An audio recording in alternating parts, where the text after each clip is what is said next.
Avui estem en família.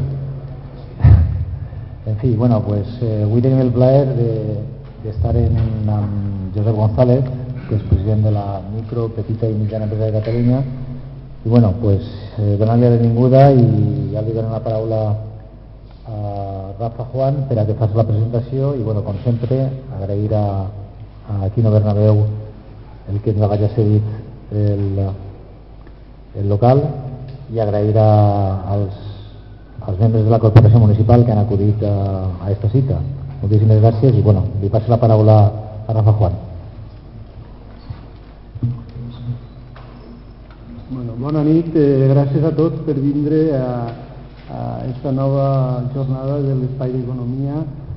Avui pues, contem a la presència d'un ponent d'excepció, però abans de presentar-lo m'agradaria parlar un poc de dos events en els que participem a través de la Federació d'Associacions d'Empresaris de la Safor.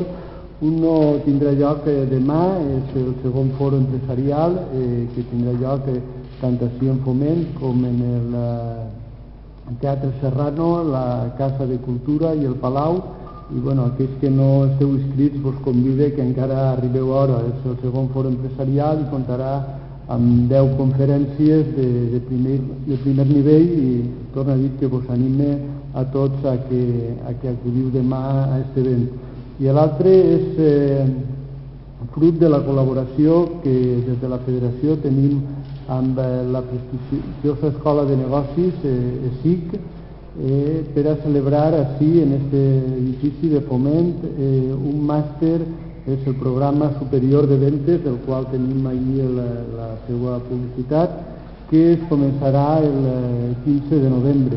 És un màster dirigit a directius amb tasques comercials i que desde luego pues, és excepcional contar en esta edició així en Gandia perquè és un curs que s'ha fet en Barcelona, en Madrid, en La Corunya, en Sevilla i també en València per supost, i es fa així en Gandia tenint l'oportunitat de fer-lo també en unes condicions molt especials per als empresaris i directius de la comarca. I ja directament pues, passaré a presentar el ponent, al qual en nom del Cercle d'Economia i de l'Espai d'Economia de la Safor pues, volem donar l'agraïment i la benvinguda a aquesta jornada. I és Josep González i Sala, és l'actual president de la Confederació Empresarial PIMEC, la petita i mitjana empresa de Catalunya. Ell va néixer a Lleida, està casat i és pare de 3 fills. Va cursar estudis econòmics i està diplomat en alta direcció per RIESE en Barcelona.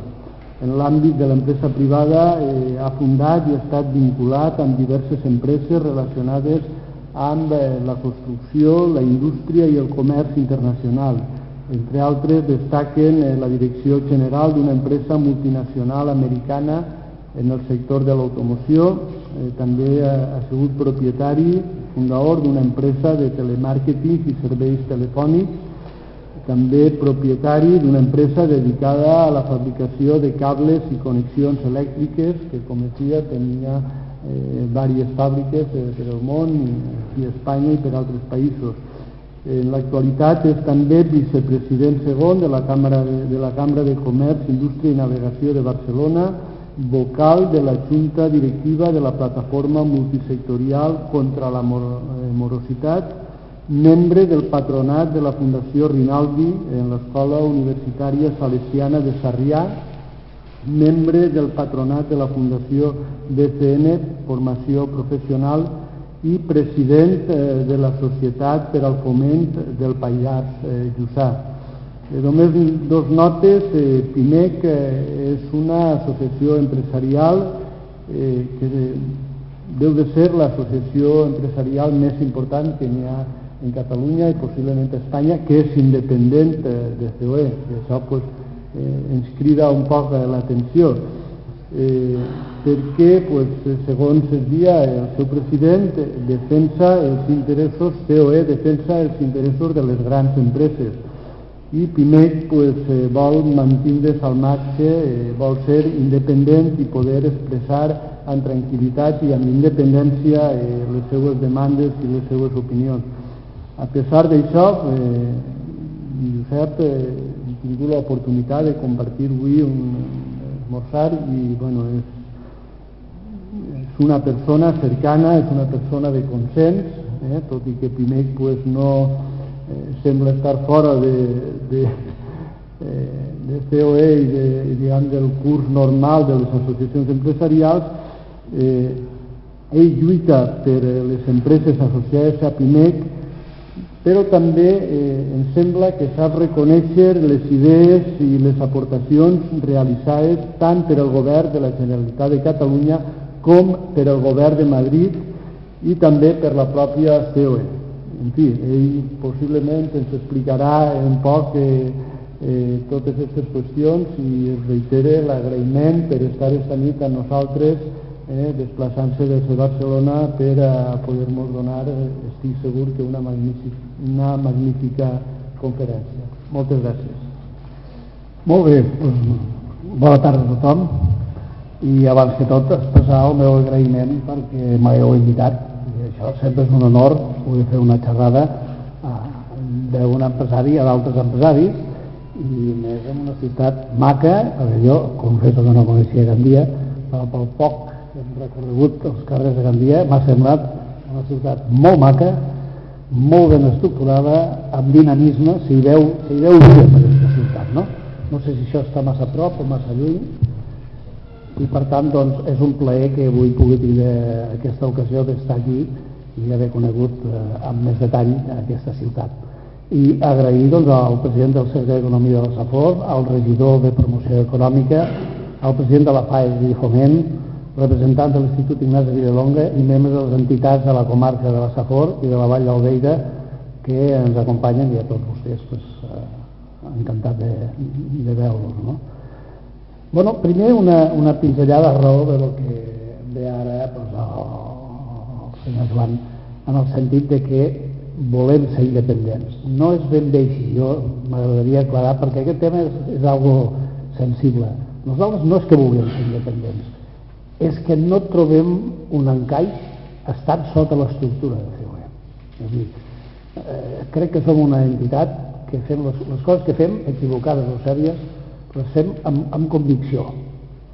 I aleshores nosaltres creiem que una patronal de pimes ha de defensar a les pimes a fondo. I estant a l'estructura de COE quedarem dintre d'una estructura que no pensa en clau de pime. És una característica.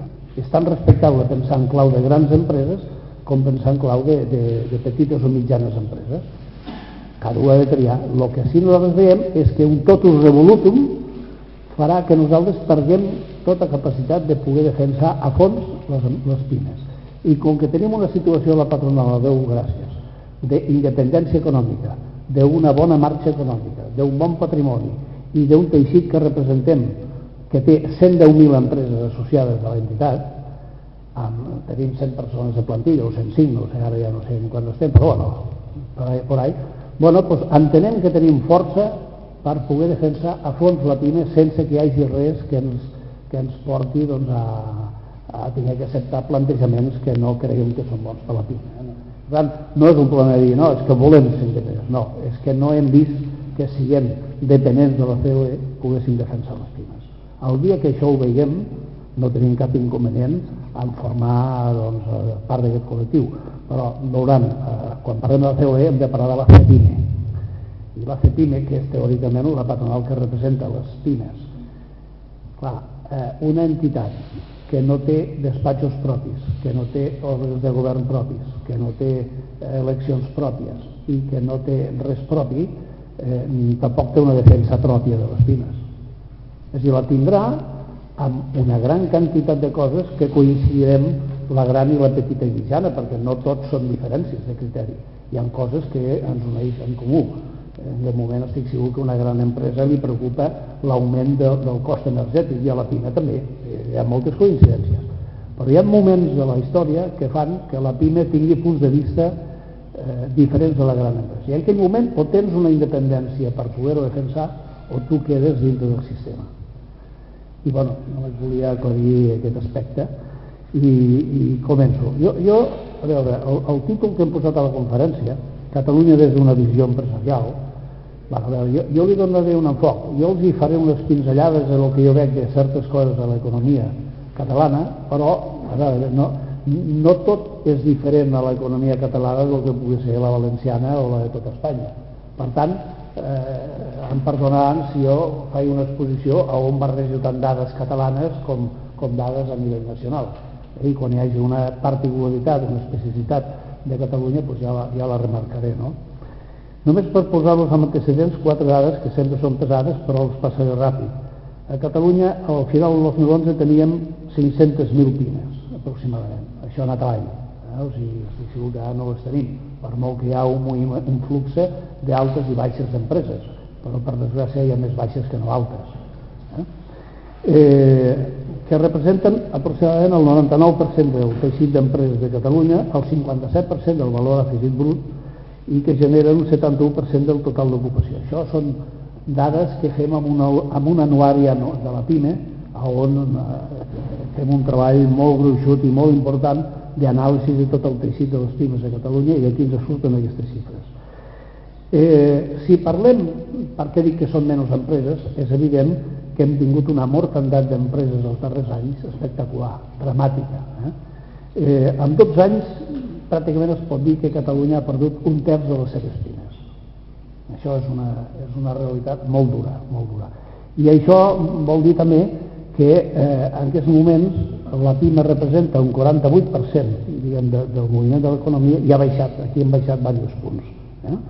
O sigui, estem a 2,9%, per exemple, de punts inferiors al 2010. O sigui, tenim un moviment de pèrdua d'influència de les pimes perquè són les que estan més castigades per la crisi. Ja ho anirem veient. També és veritat que quan es parla de creació d'empreses tenim un moviment dinàmic d'altes empreses. En aquests moments, Catalunya i Madrid són les comunitats que més empreses estan creant fins a final d'agost passat.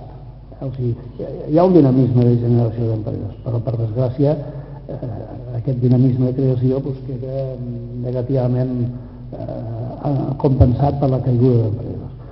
Per tenir una idea també, concursos de creadors, situacions concursals a Catalunya n'hem tingut el primer semestre 470 empreses han entrat en concurs i això vol dir que en comparació a l'any passat és un augment del 7%. O sigui, estem en una situació que encara ens augmenten les situacions concursals en lloc de baixar i això és una dinàmica que ja fa 3 anys que s'està produint.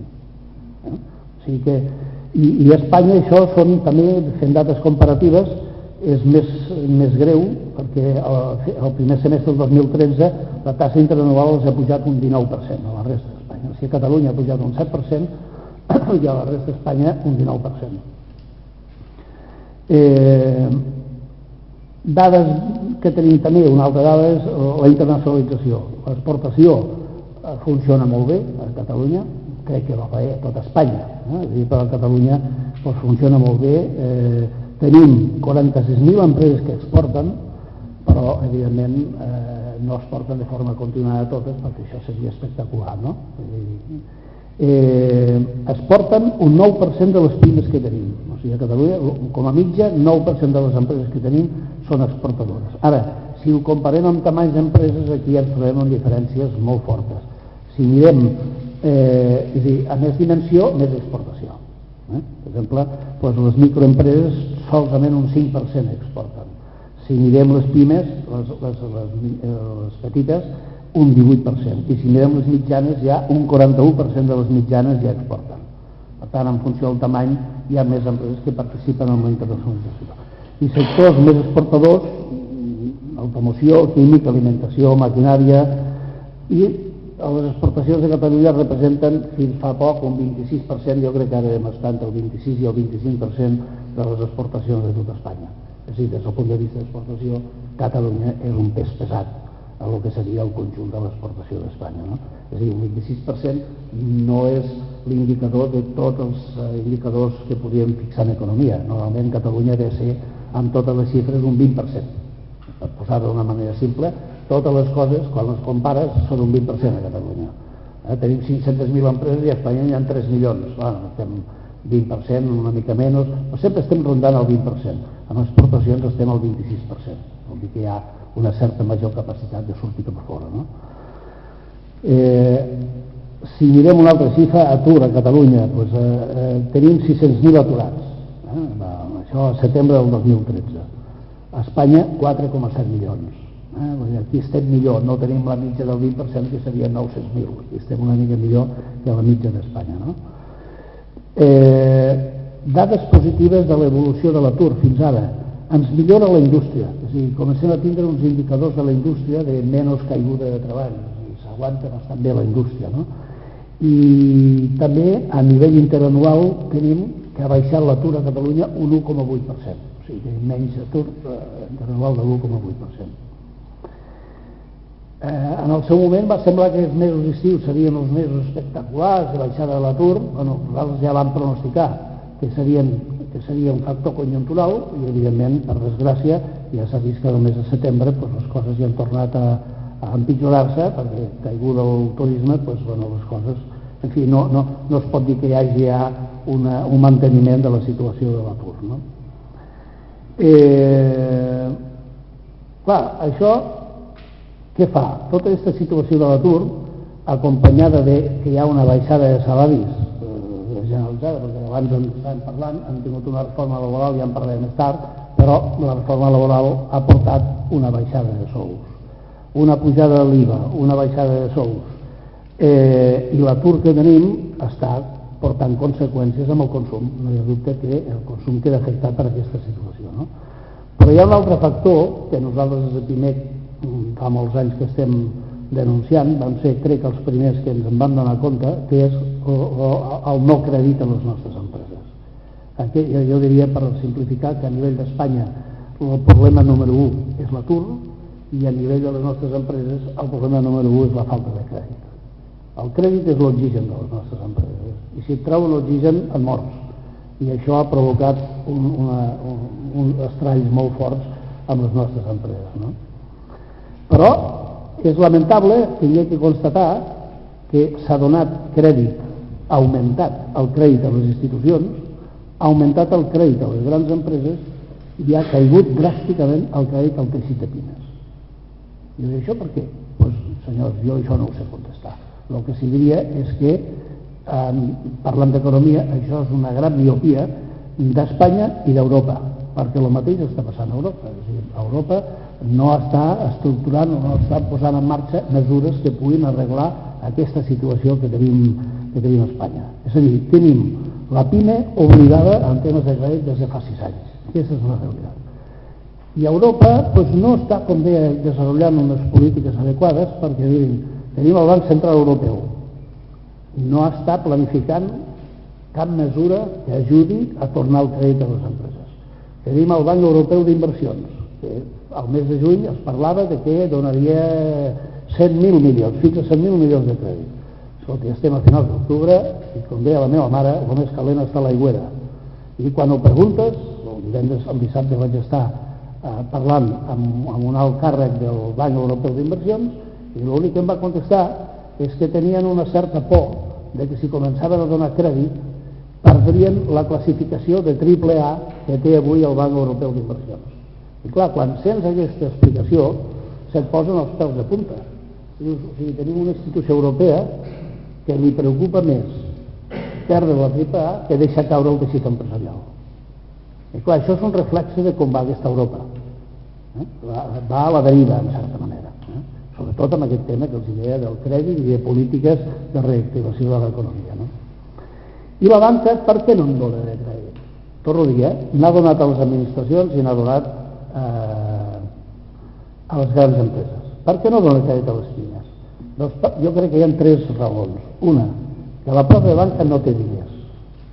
La banca ha tingut que passar un procés també de problemes de tesoreria molt importants. No és casualitat que hi hagi hagut el rescat europeu de 50 o de prop de 45.000 milions a la banca. Faltaven diners.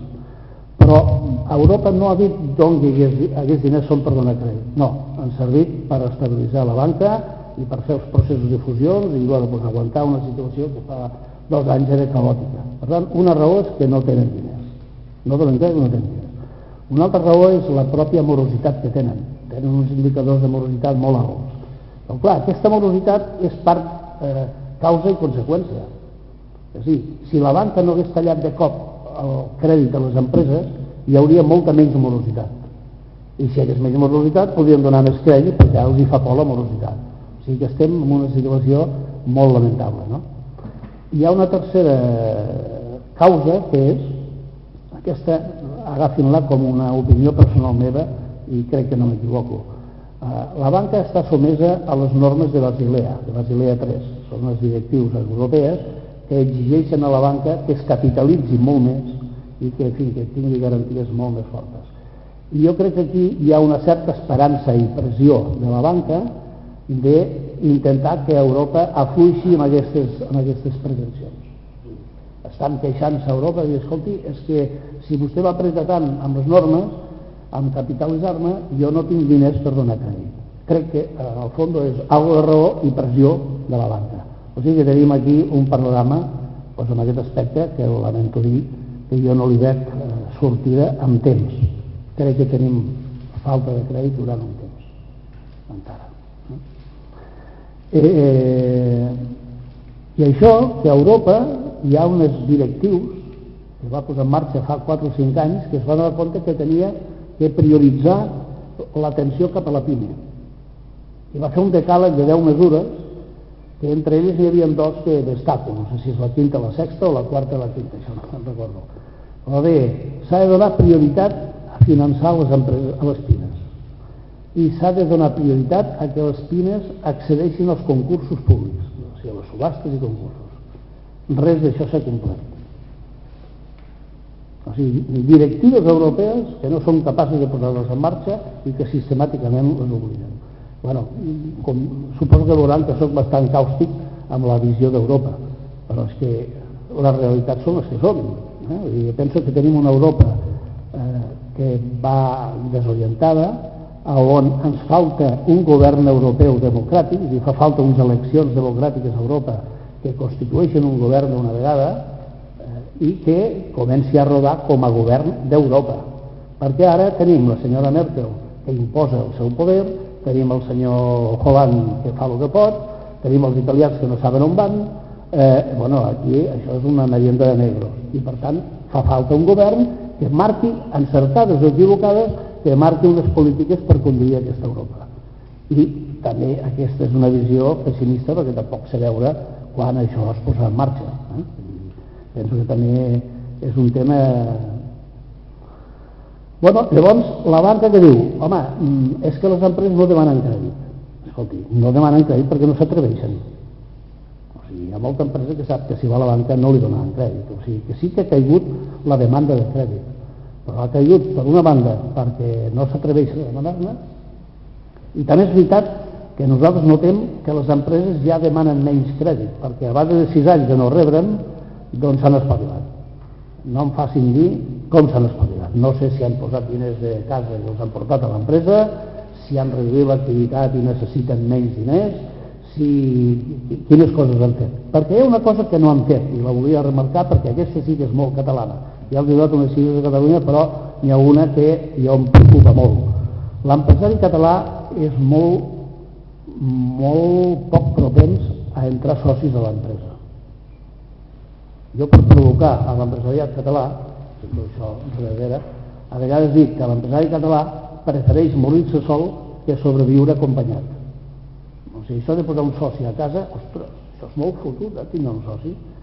Clar, han tingut molts anys de bonances tan sols i ara això de tindre un soci, és a dir, solucions com el capital risc, solucions com fer joint ventures en d'altres empreses, solucions com arribar a un acord amb un competidor que el tinguis a França i diguin, escolta tu, jo sol no puc abastir el món, tu tampoc pots, doncs entres d'acord, tu toques tota Europa i jo toco tota Amèrica, i el repartim a Àfrica. Això és una manera de fer un acord amb un altre, preservant la llibertat a casa. Doncs això ho hem de potenciar molt, perquè és evident que avui, si tu et baixen les ventes, bueno, no avui, en general, si a una empresa li baixen les ventes, tens solucions. Això és com aprimar-se molt. Bueno, doncs vas apretant el cinturó i els pantalons t'aguanten i bueno, vas fent una teràpia que adaptes l'empresa a la baixada de vendes. Ara, si et falta el finançament no té solució. Et pots morir d'un dia a l'altre, perquè et pots quedar col·lapsat. És a dir, l'empresa que té 500.000 euros de descompte bancari, de lletres, i de cop al banc, com ha passat aquests anys, li diu, escolta, ja no et puc mantenir els 500.000 euros, t'ho deixo a 200.000. Aquella empresa està morta, perquè demà no trobarà una altra banca, i si es queden 200.000 euros, què fa? Té que deixar de vendre, perquè quan va venent no pot descomptar, s'ofega. O sigui, que el problema financer és un problema de vida o mort. I aleshores hi ha molts empresaris que no se'n donen compte i intenten aguantar sols quan el que haurien de fer és pensar que ja no pot aguantar sol, que per preservar la vida de l'empresa té que buscar un soci. Aquesta és una característica, jo respecto, no opino de l'empresari valencià, perquè no els conec tant. Jo parlo de l'empresari català i crec que aquesta característica la tenim. No? Hi ha hagut unes mesures, ara estem parlant encara tot de l'entorn financer, hi ha hagut unes mesures que jo crec que el govern de Madrid ha fet bé, que és el pago de proveïdors. Els pagos de proveïdors de les deutes que tenien els ajuntaments, les comunitats autònomes. Bueno, jo crec que això ha sigut una bona mesura perquè ha ajudat a que els empresaris cobrin. I jo diria que per part dels ajuntaments, per exemple, doncs els ha donat un finançament a 10 anys, que és una manera d'apalancar la deuta que tenien. Jo crec que aquesta ha sigut una de les bones mesures que es podria dir que ha fet el govern de Madrid, no? Perquè, a veure, ara per ara, les grans empreses s'han finançat amb les pimes. I ajuntaments i comunitats una mica també, perquè tenim el cas de Catalunya, en aquests moments la Generalitat de Catalunya té unes deutes en sectors empresarials de campionat. Per tant, en el fons, la petita i mitjana empresa està aguantant finançaments de gran empresa o d'institucions. Aquest pagament per part del Ministeri d'Hisenda crec que ha sigut una bona ajuda per pal·liar una part d'aquest problema. Hi ha un altre tema que ajudarà, avui no n'està parlant, que és la llei de la morositat. Aquesta llei avui per avui produeix diferents impactes. A vegades et pot perjudicar, però globalment és una llei molt important i que anirà funcionant. No? Què ens falta en aquesta llei? Tothom ens ho diu, falta un règim sancionador. Falta que qui no pagui bé, doncs que hi hagi un règim que apliqui. I en aquest aspecte, des de la plataforma de lluita contra la morositat, aquí tenim el seu president, el senyor Antoni Cañete, que la seva vegada doncs, és el meu màxim col·laborador a la patronal, del secretari general de PIMEC i president de la plataforma de lluita contra la morositat. Doncs el dia 7 es fa un gran acte a Madrid, al qual ja estan invitats tots els que vulguin participar, per demanar, allà hi haurà tots els partits polítics, allà hi haurà el ministre Montoro, allà hi haurà el director general de PIMEC d'Europa, serà un acte molt potent on allà anem a fer un cop d'efecte perquè es posi en marxa un règim sancionador, perquè la llei vagi acompanyada de qui sistemàticament no pagui, doncs tingui un sistema de sancionar. No? A PIMEC hi ha dues àrees que hem treballat molt sempre ara, sempre des de fa 3 o 4 anys, i és l'àrea d'internacionalització i l'àrea financera. Allí tenim molta gent dedicada a ajudar les empreses a sortir-se de la situació. I a l'àrea financera, en aquest moment crec que devem tindre al voltant de 35 persones que estan en contacte amb les empreses per ajudar-les a com preparar la petició d'un crèdit, en quines entitats ha d'anar, com ho té que enfocar, si ha de ser un crèdit a curt plaç, a curt termini, o si un crèdit a mig termini, a llarg termini. Bueno, aquí hem fet molta feina. I ara hem posat en marxa un mecanisme que és el Financia PIME, que ens ha anat molt bé. És a dir, fem una reunió amb 4 o 5 empreses que els hi preparem els dossiers i en aquesta reunió venen tota la banca. O sigui que aquella empresa amb una sola presentació la coneixen tots els bancs que assisteixen a aquesta reunió. I sempre hi ha una de les entitats que m'interessa continuar analitzant aquest cas. Doncs ja li han fet el contacte. O sigui que ajudem a les empreses i amb l'àrea d'internacionalització fem exactament el mateix. No? Quines mesures s'han fet per reactivar l'economia? Perquè aquí estem parlant molt en clau local, però què s'ha fet per reactivar l'economia? I quan dic això ho dic perquè entenc que s'ha de reactivar l'economia. I estem en uns moments on les retallades i la tristor ja ha de donar pas a una certa reactivació de l'economia. Jo crec que un dels millors que ha fet el govern ha sigut la reforma laboral. La reforma laboral és potenta, és una reforma que torna a generar expectatives per inversors estrangers que vulguin tornar a pensar en invertir a Espanya. És a dir, dintre poc, jo crec que, o ja hi estem, està venint un interès d'Europa o del món de tornar a invertir a Espanya. Per què? Perquè els preus d'Espanya són baixos, tot es pot comprar baix, i amb un mercat laboral que és atractiu, doncs això ha de poder propiciar inversions de fora. Crec que ha sigut una de les mesures bones. Nosaltres de PIMEC hem demanat també que es potenciï el minijob. El minijob, vostès saben que és una mesura que els sindicats diuen que és treball precari. Bueno, jo crec que parlar de precarietat quan tenim un 27% d'atur, això no viu la realitat. I si tenim 27% d'atur vol dir que tenim poca feina, i si tenim poca feina hem de posar en marxa tots aquells mecanismes o aquests tipus de contractació que poden fer que els joves o els jubilats o els que sigui trobin una feina. O sigui, el minijob que no té un sou molt alt, però no és diferent dels sous que van corrent per any.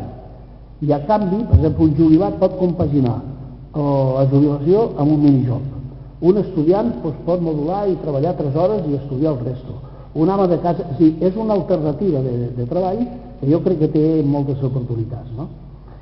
I queda un punt que jo espero que la reforma laboral el toqui, que és que hem d'acabar amb el contracte temporal i el contracte fixe.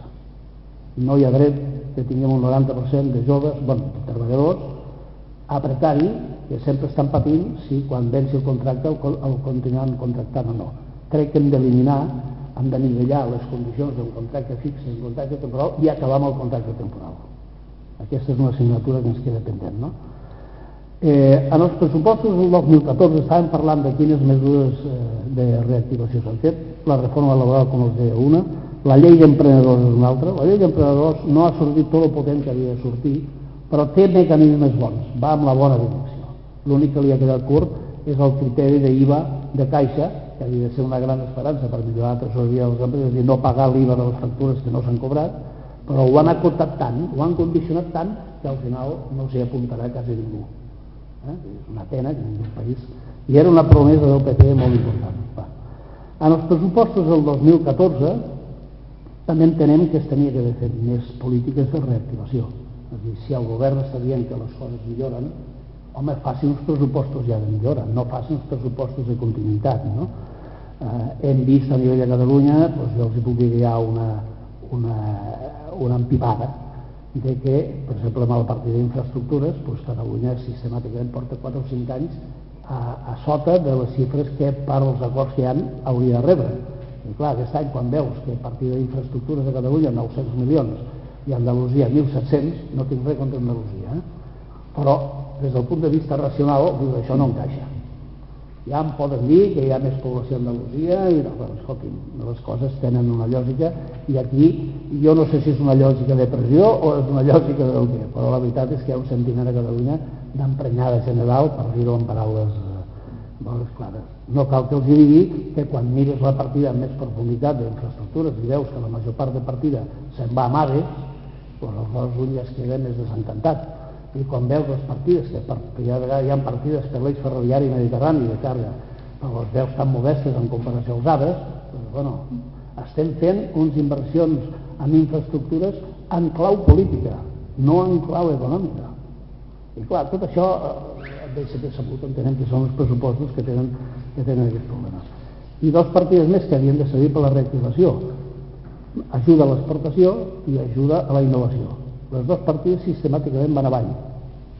Aquest any la partida d'innovació puja un 6% aproximadament, però d'aquest 6%, 4 i pico se'n va per pagar el dèficit tarifari energètic, aquesta és una altra. Amb la qual cosa, per innovació i innovació, penso que queda un 1,3. Això i no res és el mateix. I amb internacionalització també em sembla que hi ha un 25% de l'aportació de zona. Les úniques coses que tiren del país, perquè la innovació també s'ha fet progressos importants en aquest país, i són les que reduïm. A veure si m'ho explica algú, i això sí, aves que no en faltin, a dojo, els aves. O sigui, les partides dels aves podrien potenciar l'exportació i la innovació de nassos, però les coses són així, no? I dels pressupostos de Catalunya no els hi opino perquè no estan fets encara. Els del 2013, nosaltres vam ser dels que vam insistir molt que fer pressupostos al setembre, com es podien haver fet, vam dir, escolti, no perdin el temps. Al setembre no es fa pressupostos, això no és sèrio. Els pressupostos es fan al començar l'any, però no quan ja et falten 3 mesos per acabar. I això ho vam dir molts mitjans, i bueno, no dic que el govern ens hagi fet cas, suposo que ja ho pensava fer, i ja no els pensava fer, no? Però sí que vam dir, però vagin ràpid a fer els del 2014. Bueno, aquí estem i sembla que cap a finals o a mitjans de novembre es presentaran la proposta i aleshores pues, ja podrem opinar, no? Què més es podria fer per reactivar l'economia i anar a crear llocs de treball? Clar, aquí hem parlat de lo que s'ha fet fins ara, però què ens quedaria? Què es pot fer? Primera, baixar la pressió fiscal. No hi ha dubte que hi haurà, segur parlem amb els governants, ens diran que tenen raons més que justificades per augmentar la pressió fiscal. Però això és una manera de generar ingressos falsa, perquè el que estem fent és contribuir que el ciutadà gasta menys perquè li estem posant molta càrrega impositiva damunt. No hem de fer els ingressos, perquè els hem de fer per reactivar l'economia, però no per pujar els impostos. Escolti, a Catalunya tenim un impost de l'IRPF del 56%. Estem al nivell de Suècia. Ja hem arribat a ser com els suecs, però amb això, no, amb d'altres coses no. Amb el tema dels impostos sí. Tenim massa pressió fiscal i aquest és un factor que impedeix reactivar l'economia. Hi ha un altre tema que hi ha un doble llenguatge de l'administració. Diuen, hem de reindustrialitzar, hem de reactivar la indústria. Val, escoltem, doncs vinga, anem a jugar, perquè els empresaris ho volen fer, no? Però què està passant? Doncs mira, l'energia no para d'augmentar el cost. I posem en marxa unes normatives com ara, ja els dic perquè és un missatge que a la patronal l'han llançat a tots els socis, revisin els seus coeficients fixes d'energia, és a dir, el que es paga fixa d'energia, perquè això fa un salt tremendo. Baixen el preu del quilowatt, però no compensa, o sigui que si algú té potència de més contractada, revisi i doni-la de baixa, perquè li puja, ja ho notaran els rebuts que ha canviat. O sigui que et canvien, et modifiquen el sistema i augmenten el preu. 3 mesos abans ha augmentat el preu del quilowatt, et puja el gas, et puja l'aigua, escolti, i com es fa això de reindustrialitzar? Com soc més competitius si vostès en van pujant tot? Han augmentat la seguretat social. La seguretat social havien de baixar un punt quan van augmentar l'IVA. No l'han baixat. Fa poc temps, que això és més sensitiu encara, es van traure les ajudes que hi havia per col·lectius discapacitats o gent de difícil col·locació. Les han tret. Això ha augmentat els costos dels empreses i ha deixat aquests col·lectius en una situació difícil. I ara anuncien que pujaran els segurs socials, els sous més alts pujaran el cost. Bueno, doncs escolti, això per reactivar no ho sé veure. O sigui, tenim un fals missatge o un doble missatge a vegades de les administracions centrals que va dient, escolti, reactivi, reindustrialització. És a dir, si ens augmenten els costos, ens tornem a allunyar dels costos d'Àsia. I allò de tornar sectors que estan allà i que nosaltres els hem de deslocalitzar i l'esperança que el sector textil, el sector sabates i d'altres sectors tornen a produir aquí, el que fem és polítiques en contra d'això. Però hem de reindustrialitzar, no hi ha qui ho entengui això. Aquesta és la realitat, no? Jo entenc els americans molt més que quan diuen reactivem s'hi posen en sèrio a reactivar. Baixen pressió fiscal, et donen ajudes, no sé què, i aconsegueixen reactivar l'economia. I quan veuen que s'han passat mesures en contra, aquí no, aquí diem que hem de reactivar i el que fem és absolutament al revés. Això és el que tenim. Bueno, una altra mesura que jo crec que s'hauria de fer, racionalitzar les administracions públiques i simplificar l'administració. No hi ha dubte que parlem molt de simplificació administrativa, però costa molt que això sigui una realitat. I si no, els invito que pensin una cosa. Quan presenten una llicència de nova activitat als ajuntaments, jo no sé el que passa a València, no en puc parlar. Però a Catalunya els asseguro que van tan lents com anaven abans de la crisi. I ens trobem en casos d'una indústria que ocuparà 100 i pico de persones i que l'Ajuntament, per dir-li tiri endavant, ha tardat 6 mesos. Però això és bastant freqüent. Per tant, estem davant d'un altre aspecte d'aquests que diuen no, simplificació administrativa. I sí, però la realitat no és així. Per quina raó? No ho sé, però és una realitat. Reducció de dependència energètica dels combustibles fòssils. No hi ha dubte que aquí un dia haurem de fer polítiques de reducció de l'impacte energètic que té dos vessants, és a dir, no tanta dependència dels petrolis i a més doncs, que el cost energètic d'una vegada es centri. Tenim unes polítiques energètiques absolutament erràtiques i impositives per l'empresa. Ja no els parlo del sector de renovables, ens l'hem carregat. Hi havia un sector d'indústries potents especialitzades en fer energies renovables, pràcticament no existeix. Tenim el dèficit tarifari, que fa anys que ens estan dient que el tenim que pagar els ciutadans, i no hi ha manera d'aclarir si això realment ens l'han de pagar tal com diuen, però bueno, el cert és que l'estem pagant. Ja els he dit que amb el pressupost d'indústria, dels 6.000 milions que hi han destinats aquest any, 4.000 són per pagar el dèficit tarifari. O sigui que, bueno, i el preu del quilowatt que va pujant contínuament per diferents raons. Jo crec que aquí ens falta una política energètica que inspiri confiança. Una empresa que tingui molta dependència energètica, hi ha indústries del vidre, per exemple, doncs tenen un cost d'energia molt alt. Com fa el pressupost aquest senyor per l'any que ve? Augmenta un 3% o un 15%? Perquè segur que anirà amb aquests paràmetres. Doncs clar, de posar el pressupost un 3%, de posar un 15%, canvien molt les coses. Aquestes són les realitats. Jo no estic protestant i fent demagògia. Tot això són realitats com un temple, que si es fessin d'una altra manera, jo no ho dic tant per criticar, sinó per a veure si desperto el sentiment d'arreglar-ho tot això, perquè crec que fa falta prendre aquestes mesures per reactivar l'economia. Hem de fer polítiques també per solidificar els recursos propis de les empreses. És a dir, aquesta crisi ens ha agafat amb uns capitals, amb uns recursos propis baixos en general a les empreses, a les pimes. Però clar, és que mai s'han fet polítiques per ajudar a que les empreses es capitalitzin. Quan hi havia guanys, doncs l'empresari agafava els guanys i els treia i els posava fent un bloc de pisos, o els posava a plaç fixe, o els posava allà. No hi havia una disciplina de deixar-ho a l'empresa i convertir-ho en capital. Però clar, és que no hi ha hagut mai polítiques que impulsin això. Si s'hagués fet una política de dir, vostè, si capitalitza els guanys de l'impost de societats que té que pagar sobre els guanys, un 40% li rebaixem. Bueno, doncs segurament moltes empreses haurien guardat aquests beneficis a l'empresa i avui moltes empreses que han tingut que tancar ofegades per la falta de crèdit continuarien sent unes empreses viables. Per tant, això té que haver també un pla d'incentivar la capitalització de les empreses.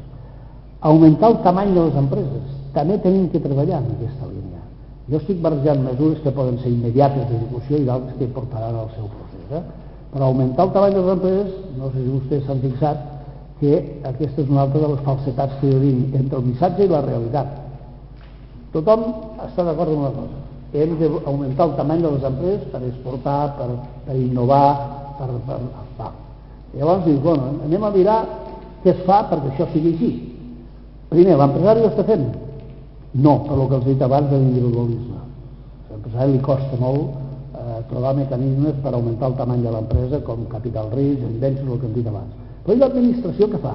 Doncs miri, quan tu arribes a 6 milions de facturació, comences a tindre una càrrega de noves obligacions. Conseqüència, si vostès miren els gràfics, per això, fins a 6 milions hi ha la tira d'empreses, a partir de 6 milions cau un picat. Què fa aquell empresari? Quan arriba a 6 milions es planta i munta una altra empresa. Per tant, el que estem fent aquí és ajudar a tindre empreses petites. Però hi ha un altre factor que vostès també l'hauran patit. Quan tu passaves de 50 treballadors a més, et saltava el nombre d'empleats, de sindicalistes, de membres del comitè d'empresa que havies de tenir. Bueno, jo, avui per avui, no conec un empresari que augmentar el nombre de representants sindicals li sigui una satisfacció. Crec que més aviat tothom ho ha vist sempre com un problema afegit i una càrrega. Bueno, doncs escolti, per què penalitzem que un no augmenti la plantilla? Doncs clar, què han fet molts empresaris? Tornar a muntar una empresa quan arribaven a 50 treballadors. I des del punt de vista fiscal també hi ha càrregues que penalitzen el tamany de l'empresa. I fins fa un any i mig en tenim una, que era l'impost de transmissions. Tu volies augmentar el capital d'una empresa i tenies que pagar un impost de transmissions d'un 1%. Que clar, que segons quin augment de capital és un feix de diners. O sigui que la realitat és que tots diem que hem d'augmentar el tamany de l'empresa, però les polítiques que es practiquen van absolutament en contra de que això sigui una realitat. Aquí hi ha un terreny a treballar. Amb Exporta Més és una altra via de reactivació. Exportem bé, jo crec que és l'assignatura que els empresaris han complert i que ha funcionat molt bé. Es pot fer més coses? Es pot exportar millor? Sí, els diré 4 coses ràpides que poden ajudar. Línies especials de crèdit per les exportacions. És a dir, si no es vol donar crèdit d'una manera global a les empreses, escolti, focalitzis en l'exportació i tot el que sigui ajudar a que exporti més, treballi amb crèdit aquí. Per què els dic això? Perquè hem vist casos d'empreses, per exemple, empreses que fabriquen màquines, que fabricar una màquina tarda en 6 mesos i aquests 6 mesos necessiten els diners per pagar les nòmines, pagar la maquinària, pagar els materials. Abans que es feia, s'agafava la carta de crèdit que et donava el client, t'anaves a un banc, te'l descomptava i tenies diners. Ara no es descomptaven cartes de crèdit. Per tant, l'empresari que té que aguantar 6 mesos fabricant, molts no han pogut fer. I hem vist a Pimec empreses que han agafat la comanda, comandes de 7-8 milions d'euros, i els han tornat al client i al client. I escolti, miri, li torno la comanda perquè jo no puc aguantar el finançament. I s'han donat dintre d'aquestes casuístiques clients que han dit, escolti, a veure, un moment, jo m'interessa la seva màquina, jo la vull, per tant, jo li pago per anticipat, però faci'm la màquina. Però clar, això és un miracle, això passa un 1 per 1000 dels casos, però l'hem viscut. Una altra cosa, eliminar problemes de visats. Ens trobem en situacions tan absurdes com que tens clients al Marroc i un dia aquest client vol vindre a veure la feina que està fent i no pot venir perquè no li donen visat. El nostre consulat no li dona visat. Però no es pensin que això és un cas aïllat, això és un cas molt comú. I aquest client acaba dient que, escolti, miri, jo si no puc vindre a veure la feina que vostè m'està fent, doncs m'aniré a Itàlia, que allà no tinc problemes d'entrar. Bé, però això és un problema que tenim. Agilitzar gestions duaneres. Abans n'hem parlat, les duanes d'entrebancs se'n poden trobar no sé quants, des de lentitud a les inspeccions a documents que s'han d'omplir, que no hi ha cap impressora que els accepti, els has d'omplir a mà. Departaments de la Generalitat, en aquest cas de Catalunya, que tenen un dia per anar a inspeccions sanitàries, i clar, en un dia no es pot cobrir tot un territori. Ja no parlem d'infraestructures, crec que aquí vostès són tan sensibles com nosaltres amb el tema de lo que representa tindre uns bons trens, uns bons accessos als ports i tot el que això pot dir de costos més barats. Hi ha un altre tema que és allò del joc de les paraules i la realitat. No, les empreses que exporten, Espanya necessita empreses que exporten. Sí, però no li torna l'IVA a l'empresa que exporta. Jo els asseguro que fa, no he comptat els anys, però segur que no en fa menys de 20, que amb el senyor Cristóbal Montoro, ministre actual d'Hisenda, ja li proposàvem des de la patronal 2 possibilitats perquè els empresaris a l'IVA, que clar, amb una exportació tu compres matèries primeres i pagues un IVA, però quan exportes el client no te'l paga, per tant sempre és IVA que t'ha de tornar a Hisenda. Clar, si tens molta exportació te n'han de tornar molt. Llavors, clar, això es converteix en un problema financer. I Hisenda tan aviat te'l torna el primer mes com el 6è, amb el qual no pots planificar mai. Nosaltres direm al senyor Montoro, escolti, fixi el mes, ens és igual que sigui el primer, el segon, el tercer. Si vostè decideix que l'IVA el tornarem al quart mes, però sempre al quart.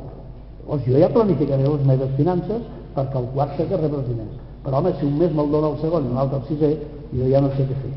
O doni'm un document acreditatiu de l'exportació que he fet. Llavors venia l'any i dir, veu, a Hisenda em diu, certifica que he exportat. Ho descompta. No hem aconseguit avançar en aquest tema mai. És a dir, és allò de con Hacienda hemos topado.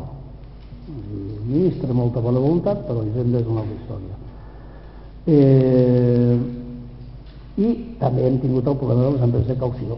Les empreses de caució han provocat moltes dificultats per exportar perquè han tallat el crèdit a les empreses. Aquí jo crec que hi tenia que haver, per part del govern, un sistema de reassegurament d'aquest risc que les empreses de caució han deixat. I això hauria ajudat a moltes empreses que han tingut que frenar les seves exportacions perquè no tenien cobertura. Bueno, és una pinzellada de coses que jo crec que es poden fer per exportar més. S'ha d'apostar per la innovació. També és un tòpic, són tants tòpics, no? La innovació, i tant, les partides les baixem d'ajudar a la innovació, però és evident que les empreses, si no s'espavilen a innovar, doncs, tard o aviat competir amb sous no ens servirà, com ja ha passat cíclicament. Si ara tornem a tenir uns sous competitius, per arribar a un moment que ens tecnifiquem i tenim productes competitius o tindrem dificultats als mercats internacionals. No? Només faig una pinzellada. Jo crec que un dels aspectes que hem de millorar és la relació universitat-empreses. No, dic d'una altra manera, universitat-pime. Per les grans empreses ja estan en contacte amb les universitats, però no les pimes. I aleshores hi ha d'haver un moviment que obligui a treballar universitats i pimes. I aquí entrarà la innovació a les pimes. Si no fem alguna cosa així, no ens en sortirem. Vaig acabant. Com que jo els havia posat havíem triat aquest títol, crec que estic amb l'obligació d'explicar-los alguna cosa de lo que ens està passant a Catalunya. A Catalunya ara som diferents. Espanya és diferent, però ara a Catalunya som diferents. No? Bueno, què està passant? Home, doncs està passant que tenim un pols amb Madrid important. De qui és la culpa? Escolti, jo crec que aquí trobaríem opinions de tots els gustos. Jo crec que tenim a Catalunya un posicionament que potser pot sonar més dur o menys adequat del que sembla, però jo els parlo de la nostra visió com a empresaris. Què pensa l'empresariat? Doncs miri, vam fer una enquesta fa ja un temps, en moments de més eufòria a Catalunya. De moment les coses s'estan sedimentant. Però només els dono 4 pinzellades de l'enquesta empresarial que vam fer. Una de les preguntes era si creus que a Catalunya hauria de disposar d'un finançament més adequat que l'actual. 97% van dir que sí. Bueno, era una pregunta cantada. Dir que Catalunya ha de millorar, si hagués sortit una altra cosa, seria realment sorprenent, no? Però bueno, les preguntes es van complicant. Creu que un estat propi català seria econòmicament viable? Bueno, aquí ja pots trobar més opinions. Aquí tothom té... 81% va dir que sí. 81,5% més precisos. He seleccionat les preguntes per no saber. Quina és la forma política que veu més adequada per a Catalunya en el futur? Bueno, doncs 67% comunitat autònoma... Perdó, entenc que tinc una taronja i em perdo. Estat propi. 67%, 66,8% estat propi. 21% estat federal i 12% comunitat autònoma. O sigui, continuar com ara, doncs, amb un arreglo del finançament o el que sigui. Després, una altra pregunta. Creu que el debat polític actual pot tenir incidència en la seva activitat comercial amb la resta de l'Estat? Pregunta interessant pels empresaris. Bueno, això em pot afectar o no? Doncs miri, hi havia 4 respostes. Molt, bastant, poc i gens. És a dir, 2 que són de molt o de bastant i 2 que són de poc o gens. Les de molt i bastant, 35%. I les de poc i gens, 65%. O sigui que, diguem, podríem fer una lectura de que l'empresariat català no estava preocupat per les conseqüències que un debat en la resta d'Espanya podia tenir. Una altra pregunta era, el preocupa com a empresari que en el futur hi pugui haver un boicot als productes catalans per part del mercat de la resta de l'Estat? Aquí també tenim una constant. El molt i bastant era 25 i 14, 39%. El molt i bastant. I el poc i gens, doncs 14 i 17, 51%. 61%. Tampoc vam detectar aquí que hi hagués una gran preocupació. Torno a dir, això era els començaments del debat i potser si ara féssim l'enquesta doncs tindríem uns altres resultats, no? Però bueno, jo he volgut, sí, l'última. Creu que el dèficit d'infraestructures que pateix Catalunya reiteradament perjudica l'activitat de la seva empresa? Doncs 86% que sí i 14% que no. Bueno, amb això jo crec que no cal que m'allargui molt, ja veuen vostès pensament de l'empresari català. Jo diria que clarament a favor d'un procés que representi una millora de Catalunya. Clar, ara aquesta millora com la tractem, no? Bueno, jo penso que estem davant d'un moviment que si Dios no lo remedia doncs tindrem més complicacions.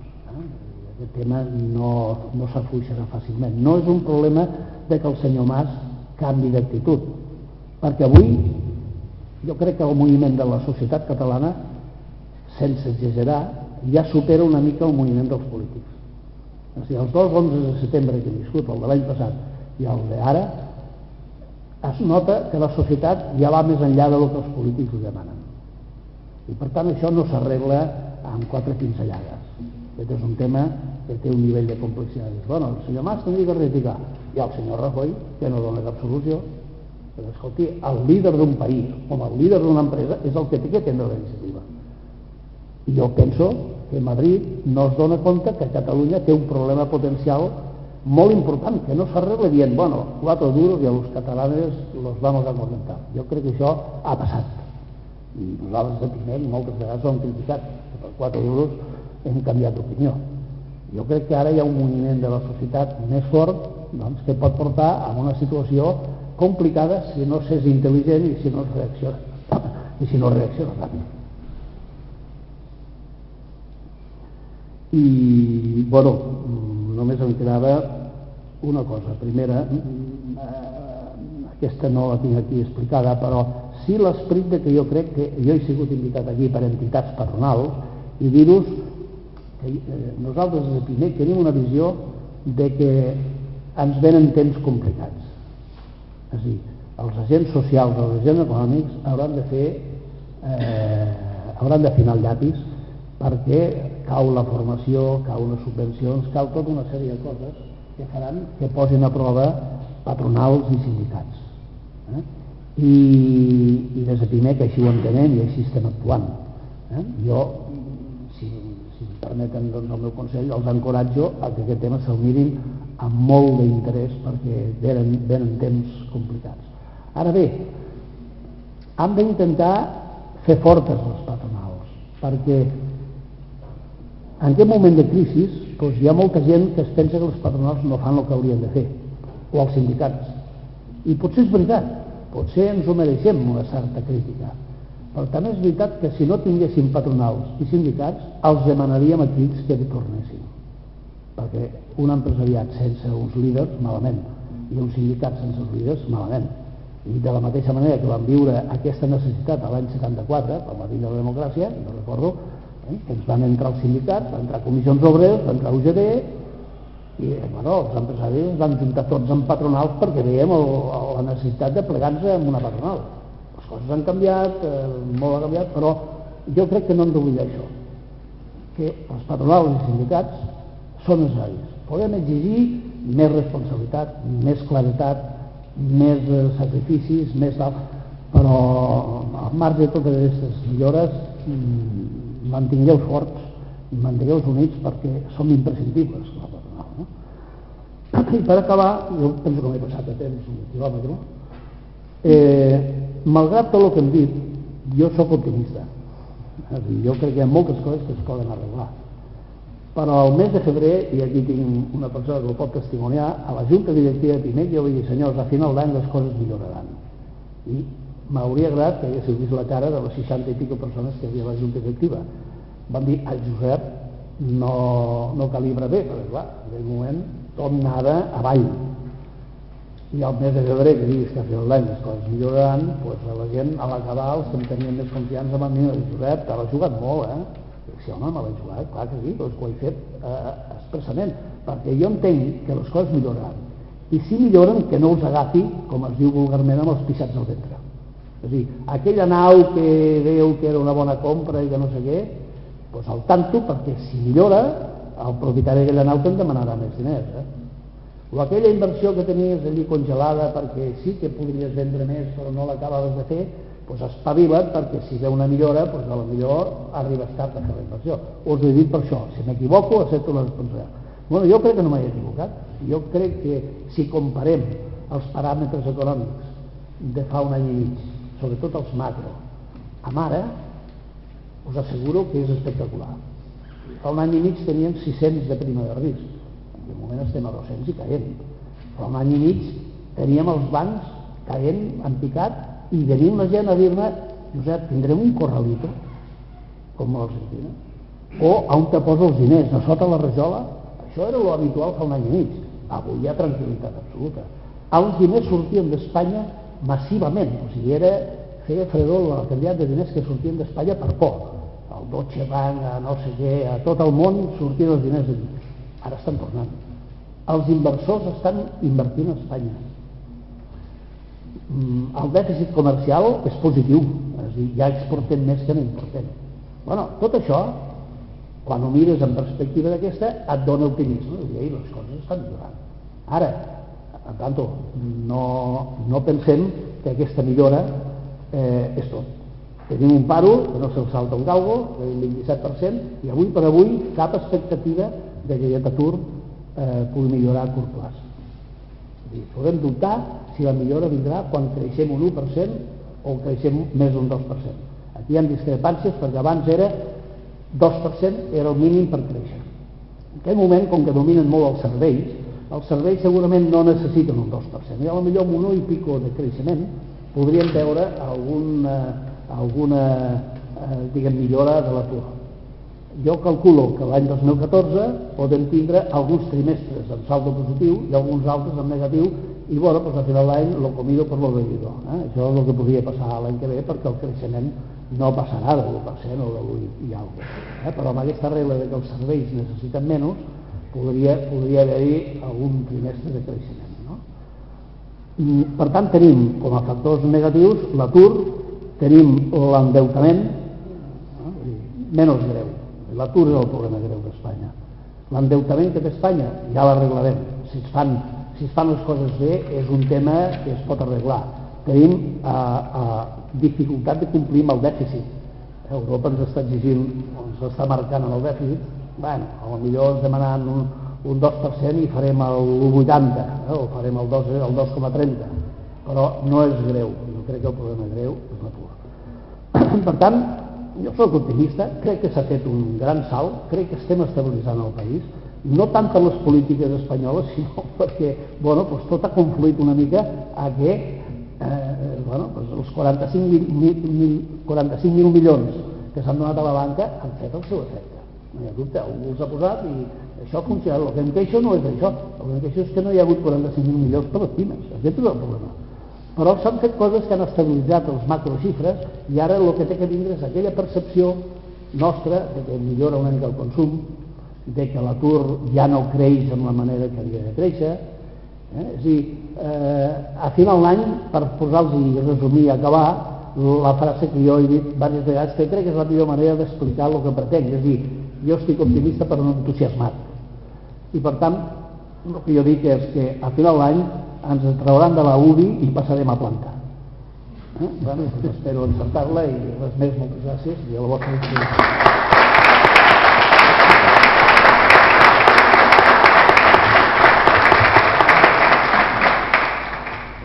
Bé, Josep, moltes gràcies per la teva intervenció i sobretot per el missatge d'esperança final que sempre ve bé.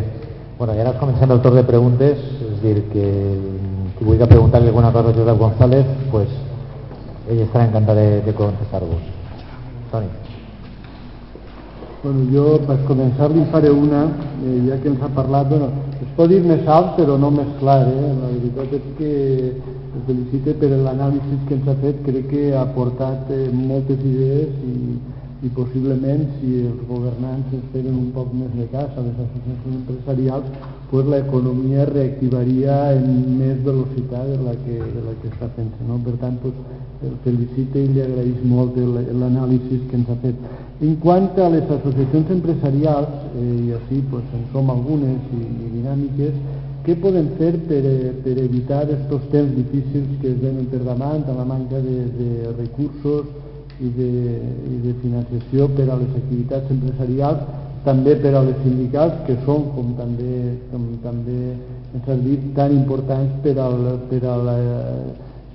l'evolució de l'economia i de les relacions empresarials.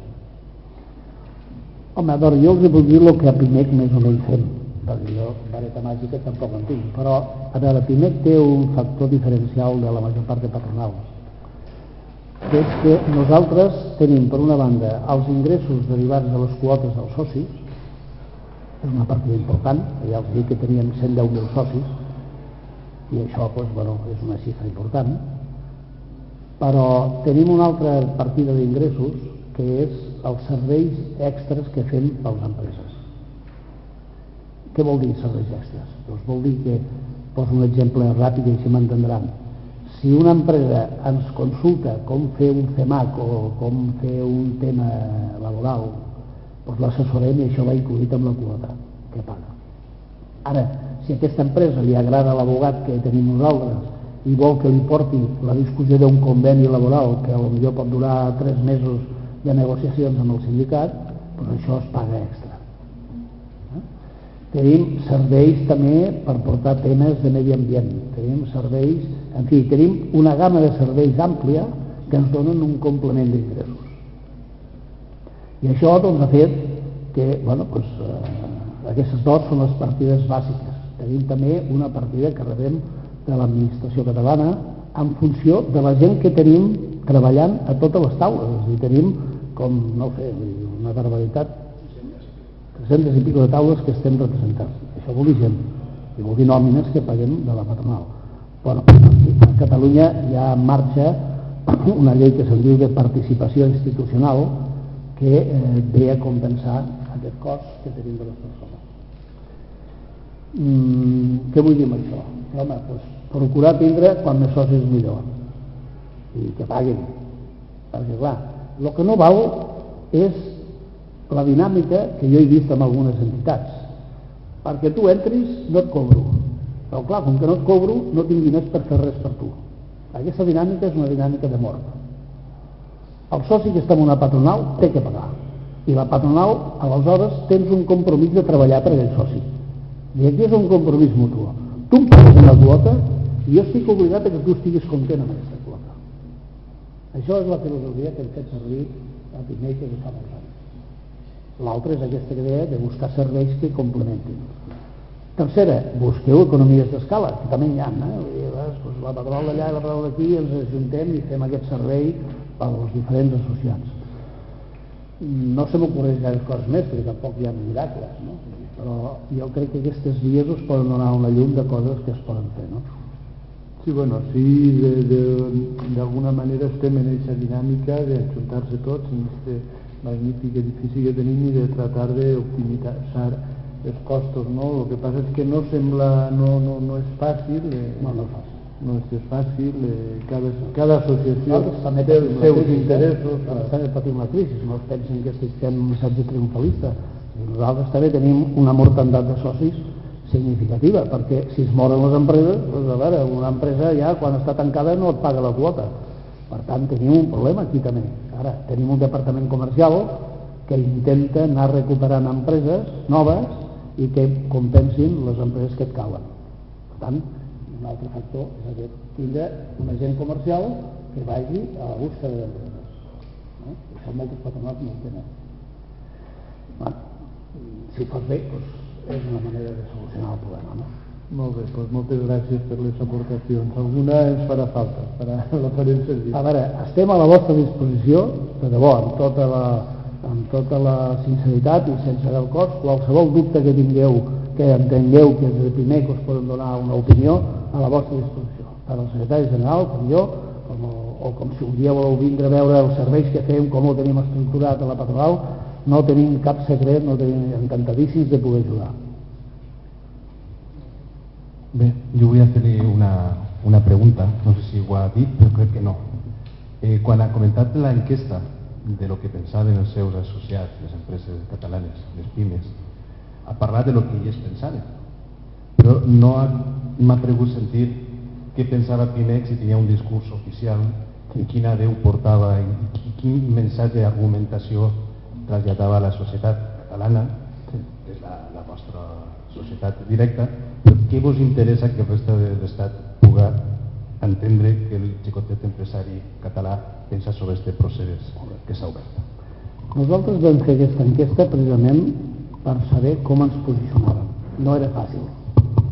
Estaves en una administració catalana que va en un procés dalt i estaves en una administració central que està en contra absolutament d'aquest tema. I nosaltres teníem una dubte. I el nostre empresariat què pensa? Llavors vam fer aquesta enquesta. Aquesta enquesta ja ens va obrir la llum. La major part d'empresari PIME estava a favor d'un procés català de canviar la situació, per dir-ho d'alguna manera, no? Aleshores, posició nostra. A nivell de Catalunya s'ha parlat del dret a decidir. És a dir, nosaltres entenem a Catalunya que qualsevol poble pot fer un referèndum per decidir el seu futur. Des de PIMEC hem adoptat la postura de dir nosaltres respectem el dret a decidir. Ara, això no vol dir que plantegem res d'independència, és a dir, el dret a decidir el respectem, però més d'això ja no passem. En el seu dia, si es qüestiona el tema d'independència o no, ja ens veurem i ja en parlarem. Però ara, per ara, l'únic que està en joc a Catalunya és si es deixa fer aquest referèndum. I nosaltres respectem aquesta decisió, diguem-ne, de la societat o del govern o de les dues coses juntes, no? I, bueno, amb aquestes estem, o sigui, aquesta és la postura oficial nostra. És veritat que quan es van reunir el president Mas i el president Rajoy, nosaltres, i la PIMEC i la Càmera de Comerç, o la Càmera de Comerç i PIMEC, vam fer un comunicat demanant que celebraria molt que de les converses en pogués sortir una millora econòmica per Catalunya, que enteníem, i així ho dèiem, que Catalunya tenia un greuge amb el sistema de tractament, és a dir, entenem que Catalunya és molt més solidària amb la resta d'Espanya de lo que la crisi actual aconsella i que per tant entenem que s'havia de revisar el sistema del tractament econòmic de Catalunya. Bueno, això va saltar pels aires, però clar, la reunió a Madrid va ser precisament per parlar de si es podia tindre unes converses per millorar el dèficit fiscal. Allà parlàvem del dèficit fiscal. Clar, va saltar pels aires perquè bueno, pues a la conversa va sortir no, nada, no queremos hablar de nada, i el president Mas es va sentir moralment més fort per dir, bueno, pues ara tenim un procés anem a seguir un procés de Catalunya doncs, que prengui les seves decisions, no? Bueno, pues el segon pas que nosaltres vam fer és dir, vam desitjar que es pogués negociar amb Madrid i buscar una millora de la situació a Catalunya i vam defensar que creiem que era injust el que estava passant, o sigui, ens vam mullar en aquest tema, no vam rebutjar el posicionament. En el moment que això va saltar pels aires i va vindre si fem un referèndum o no, nosaltres respectem el dret a decidir. Ara, quan algú m'ha preguntat, tu què opines de la independència? No opino, i menys com a PIMEC, perquè el dia que haguem de tocar el tema ja farem una altra consulta als socis i ja veurem el que en surt. Aquesta enquesta, jo crec que si ara la tornem a fer o la fem en un moment més avançat, no donarà aquests resultats tan espectaculars. Ja heu vist vosaltres que surten percentatges molt espectaculars. Jo crec que no es donarà aquest cas. Per tant, jo crec que el dia que toqui ja farem una altra consulta als socis i prendrem posició. No sé si he contestat. Sí.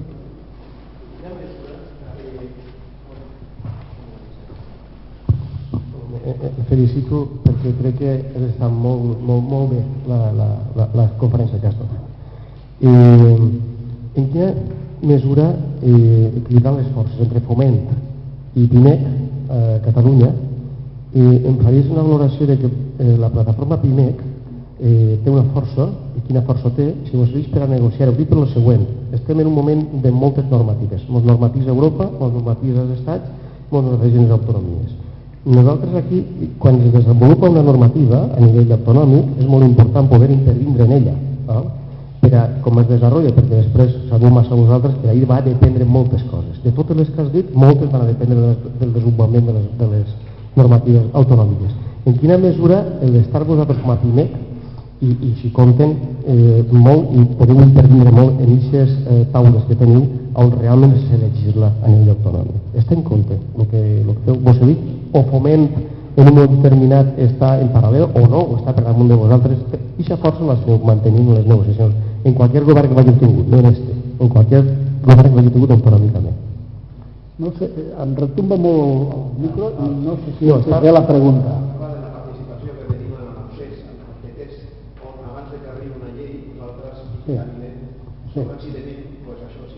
Bueno, amb aquest tema estem amb una certa lluita de quin és el nivell de participació que ha de tenir Foment i PIMEC.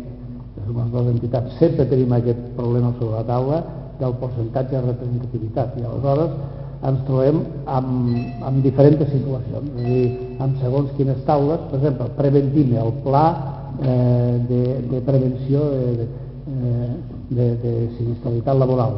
que són els plans que venen de Madrid i que executem Foment i nosaltres. Bueno, doncs hi ha hagut anys que nosaltres hem passat del 50 i tant per cent, l'any passat vam tenir uns problemes i vam rebre menys, aquest any sembla que tornem a tindre el 50%, aquí tens aquests percentatges de representativitat. En d'altres taules en tenim menys nosaltres que ells, i bueno, això no ho tenim equilibrat, no ho tenim centrat. Això com a representació oficial, com a representació moral, per d'alguna manera, bueno, doncs jo penso que allí nosaltres estem amb tanta representació com pugui tindre Foment. És més, en aquest moment et diria que tenim potser més joc, més maniobra nosaltres, per una raó, perquè nosaltres no hem fet un posicionament, diguem-ne, pro-Madrid en tot el procés que hi ha a Catalunya. Més aviat hem plantejat un posicionament de dir que creiem que a Catalunya s'han de millorar les coses, que hi ha un greuge que té Catalunya. Mentre que Foment té un problema, com que és una patronal dependent de la COE pensa més en clau de Madrid, i el Foment del Treball té uns maldecaps per definir-se, que ha de fer autèntics equilibris, i per tant això, bueno, doncs el govern també ho veu. No sé si contesto.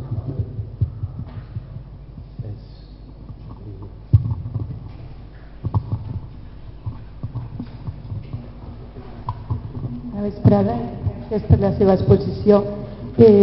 Sap vostè que aquesta setmana s'ha iniciat el procés de reforma de les administracions locals, que, bueno, d'una mena que els ajuntaments van a perdre competències en detriment, no, de tot allò que feien, i les diputacions van a guanyar amb aquestes competències. Voldria saber la seva opinió. També, bueno, aquest cap de setmana també ha sortit el tema de reunificar els partits judicials, unificant-los a nivell també de lo que seria a nivell provincial. Voldria saber la seva opinió, sobretot en el tema de les administracions locals, d'aquesta pèrdua de competències. Vostè m'està parlant de si hem de mantenir els nivells d'administració que tenim? Local, sí. És això?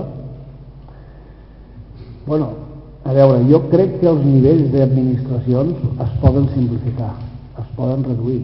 I a Catalunya, per exemple, tenim ajuntaments, tenim consells comarcals, tenim diputacions, tenim la Generalitat, i penso que encara em deixo algun nivell. Jo crec que no fan falta tants nivells. No m'atreveixo a opinar quin és el que es podria reduir o eliminar, perquè clar, depèn de les característiques de cada comunitat, no? Però nosaltres clarament des de primer fa temps que vulguem que hi hagi una reducció de nivells de l'administració. No cal tindre tantes coses. Com per exemple, també som de l'opinió que els ajuntaments hauran de fer una teràpia molt important per sobreviure. O sigui, als ajuntaments se'ls ha carregat durant molts anys de molts serveis i moltes responsabilitats. I clar, ara han caigut els ingressos i ara això ho tenen molt difícil d'aguantar-ho. Per tant, bueno, ja hi ha una llei d'ordenament local per part del govern central. A Catalunya també tenim una llei d'ordenament, té unes varietats sobre la llei nacional. Jo soc dels que penso que s'hauran d'ajuntar ajuntaments, que s'han de fer economies d'escala, no podran aguantar els ajuntaments independents, tot i que s'estan fent coses per treure'ls part dels serveis que tenen i descarregar-los, i potser això donarà un enfortiment a les diputacions, no? Però jo crec que amb això sol no n'hi haurà prou. Crec que s'hauran de fer economies d'escala, com per exemple juntar ajuntaments que per les seves característiques geogràfiques i de població i de mitjans o d'equips tècnics que tinguin siguin juntables, perquè aquí s'ha de treballar. I és més, a nivell de la Generalitat nosaltres vam fer un plantejament que això no es tenia que deixar als ajuntaments que ho fessin sols, perquè és molt difícil que un sol s'autodiagnostiqui i digui a mi em sobra gent o a mi em sobra tal. Jo no conec cap jefe que digui que li sobren empleats. I per tant, en un lloc que té una càrrega política, això encara costarà més.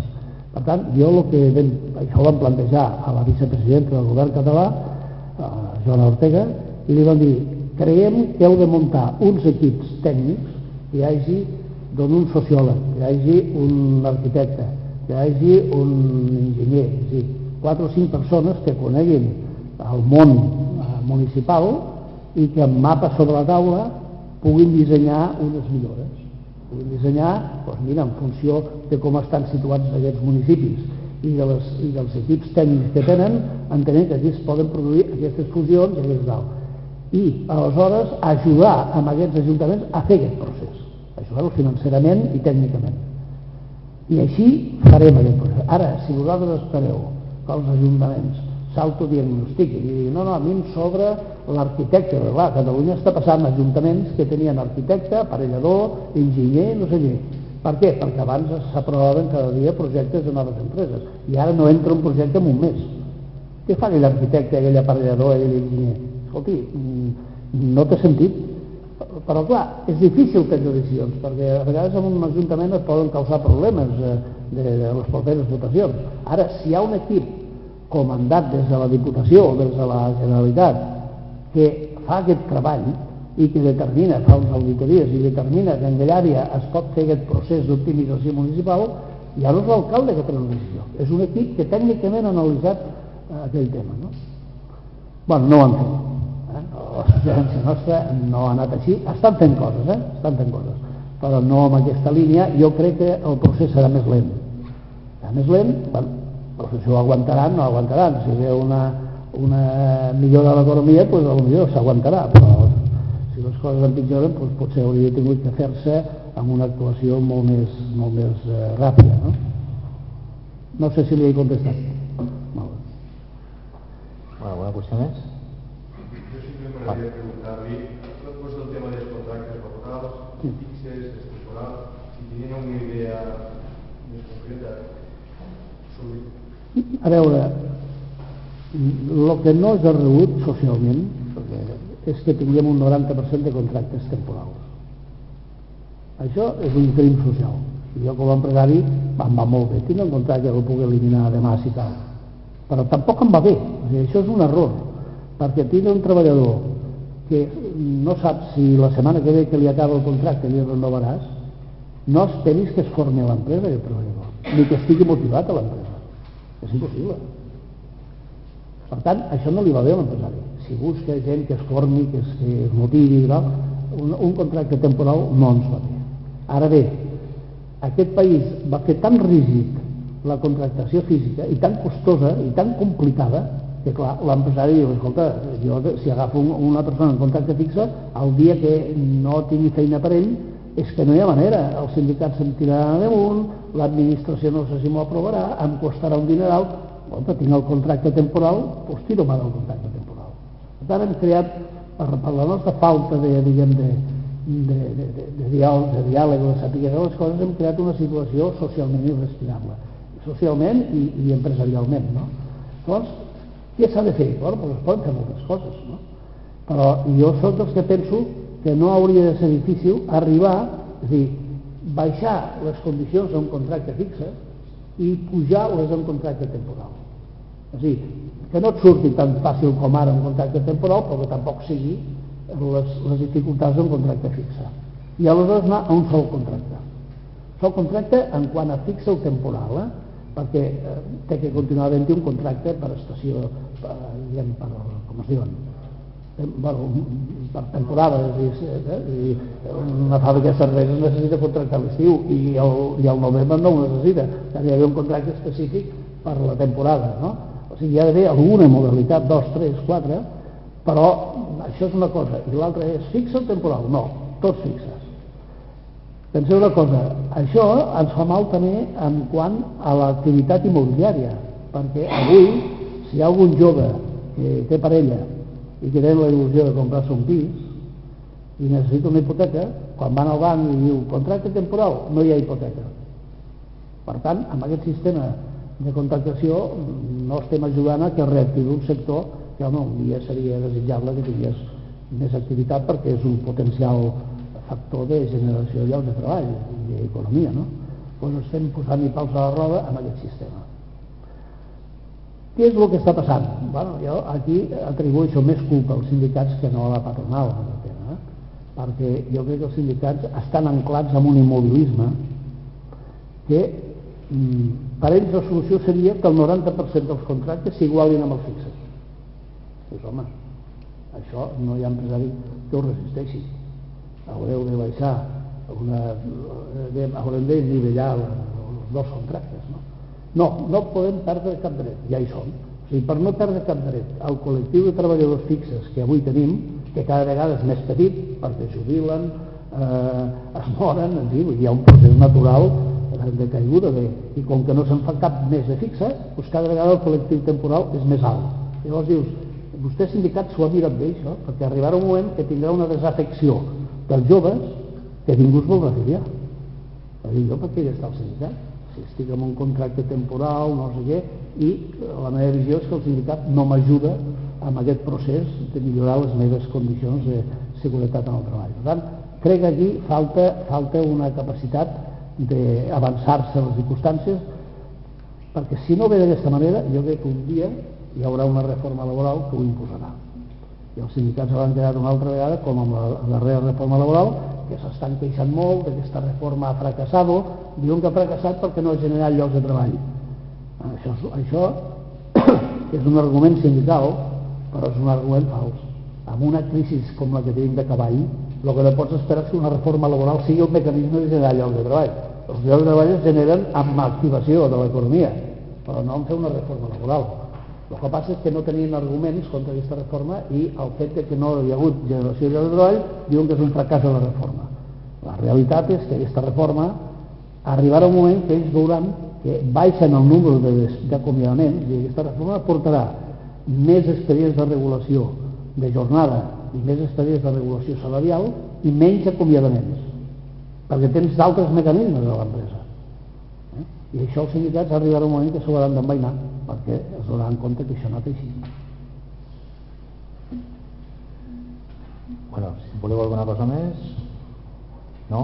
Pues res, Josep González, moltíssimes gràcies per haver vingut així, ha sigut un plaer tindre't i hasta una altra vegada que pugues vindre. Molt bé, moltes gràcies, per mi també ha sigut un plaer poder canviar impressions i, bueno, pues, amb tot el que puc necessitar de la Barcelona peculiar, ara, amb tot el que tenim, però bueno, nosaltres estem al marge i continuem fent patronal i per tant a la vostra disposició pel que